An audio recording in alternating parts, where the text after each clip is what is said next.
हा देशाच्या भविष्याचा विषय आहे. देशातल्या विद्यार्थ्यांच्या तरुणांचा भविष्यातला विषय हा. काय होणार आहे त्यांचं? आज माझ्या महाराष्ट्रातल्या ग्रामीण भागामध्ये, देशातल्या आज ग्रामीण भागामधला तिकडचा तरुण, तिकडच्या तरुणी काय करत असतील दिवसभर? काय विचार करत असतील? तो तिकडचा तरुण ज्याला विचार करत असेल की बाबा माझ्या बाजूच्या घरामध्ये एकाने शेतकऱ्यांनी माझ्या वडिलांचे मित्र होते, त्यांनी आत्महत्या केली, त्यांच्या अंत्यविधीसाठी तो मुलगा जाणार, विचार काय करणार? हे माझ्या वडिलांच्या मनामध्ये येऊ नये. मग याच्यासाठी मी काय केलं पाहिजे? मग मी शहरात गेलं पाहिजे. मग शहरात गेल्यावरती काय होणार माझं? मला कुठून नोकरी मिळणार? मला कुठून शिक्षण मिळणार? माझं पुढे काय होणार?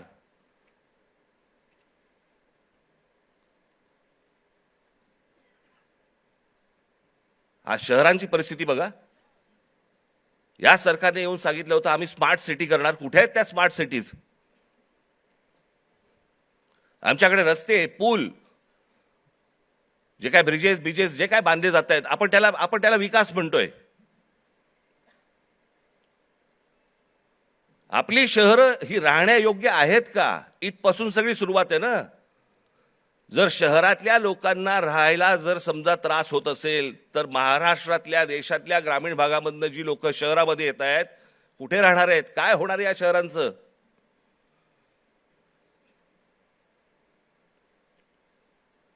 मी आता एक जस्ट तुमच्यासाठी म्हणून एक आकडा म्हणून आणलाय. आजची देशाची शिक्षणाची परिस्थिती, हे वर्तमानपत्रांमध्ये आलेलं, हे वेबसाईटवरनं काढलेलं, अनेक गोष्टींमधनं आलेलं, हे त्याच्यातनं मी हे तुमच्यासमोर मांडतोय. आजची देशाची शिक्षणाची परिस्थिती काय आहे? देशातील 1,00,000 शैक्षणिक संस्थांमध्ये मुलींसाठी स्वच्छतागृह नाही. 1,00,000.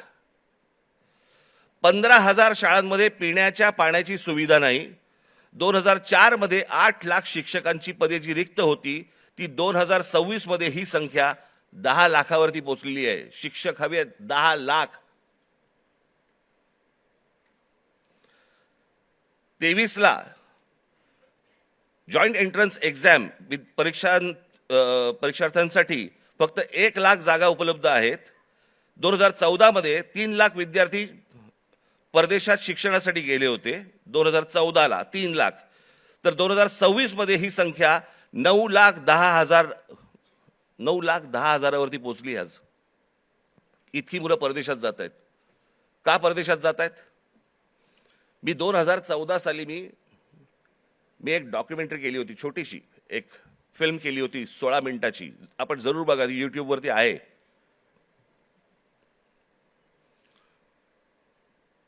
त्याच्यामध्ये मी म्हटलं होतं की शिक्षण इथे पण मिळू शकतं, नोकरी कदाचित इथेही मिळू शकते. ही मुलं परदेशात का जात आहेत? ही सगळी मुलं परदेशात जात आहेत याचं कारण सभोवतालचं वातावरण.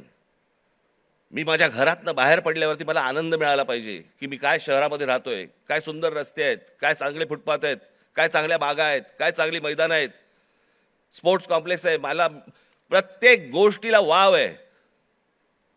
मग आमच्याकडे ही गोष्ट का नाही आहे?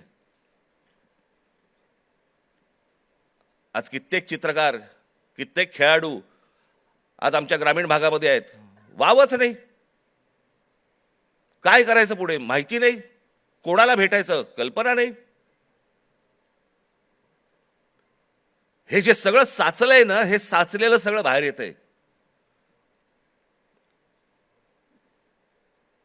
नीटचे पेपर फुटण्याचा राग आहेच, पण हे जे बाकीचं जे साचून ठेवलेलं आहे ना, त्याचं काय करणार आहात?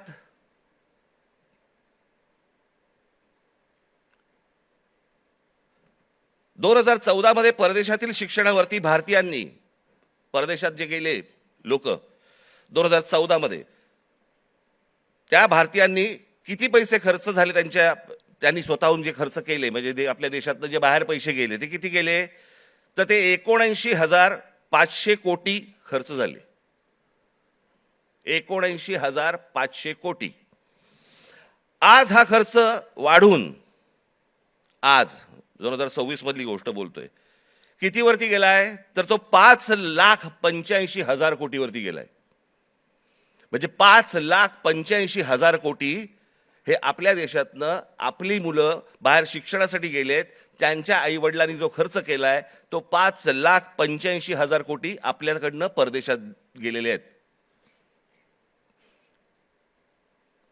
हजारो उद्योगपती, हा तर लोकसभेमधला आकडा आहे, हजारो उद्योगपती आपला सगळा बोजा बिस्तारा गुंडाळून परदेशात निघून गेलेत.